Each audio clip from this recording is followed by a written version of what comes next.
It's 2 a.m. with Nathan. Hebrews 4:15. But we do not have a high priest who is unable to empathize with us in our weaknesses. But we have one who has been tempted in every way just as we are, yet he did not sin.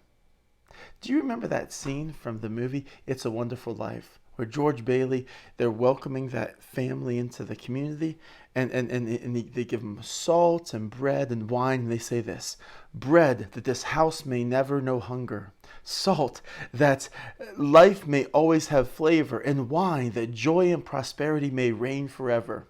It's just a moment of that movie, but what a beautiful symbol of trying to empathize and welcome and encourage others, our neighbors, the people we interact with, saying, hey, we love you. We understand the bit. We want you to be a part of our lives. And yet, just giving someone some salt and bread and wine and stuff, that's not really going to make them feel like you understand where they're coming from, is it? In fact, a lot of times in life, we go through life and we think no one gets where we're coming from. No one really understands me. Even if they have similar problems, they don't really understand me and what I'm going through. They don't know how much harder that task was for me than it is for everyone else. They don't understand what I'm afraid of and how that keeps me back. They don't understand the difficulties in my family and in my life and in my health, etc., etc. And when we start thinking about these things, we start to feel very much alone, even if people are bringing us gifts such as salt and bread and wine and such.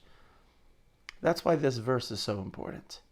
Because it says, even though other people will never really be able to empathize and understand us and where we're coming from, Jesus does.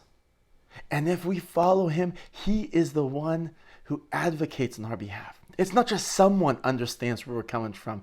It's someone with power who loves us and is calling us to a different kingdom. That's something that's worth offering to others. That's someone that understands us. It reminds me of the poem by Olga J. Weiss. The road is too tough, I said. Dear Lord, there are stones that hurt me so. And he said, dear child, I understand. I walked it long ago. But there's a cool green path, I said. Let me walk there for a time. No, my child, he gently answered me. The green path does not climb. My burden, I said, is far too great. How can I bear it so? My child, he said, I remember the weight. I carried my cross, you know. But I said, I wish there were friends with me who would make my way their own. Oh yes, he said, Gethsemane was hard to bear alone. And so I climbed the stony path, content at last to know that where my master had not gone, I would not need to go. And strangely then I found new friends. The burden grew less sore, and I remember long ago, he went that way before.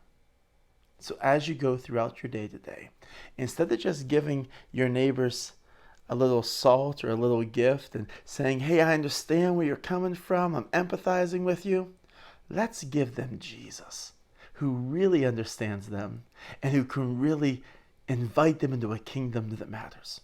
Oh, before I forget, if you liked and were ministered to by this message, I encourage you to like and share it with others so they can enjoy it too. Have a great day.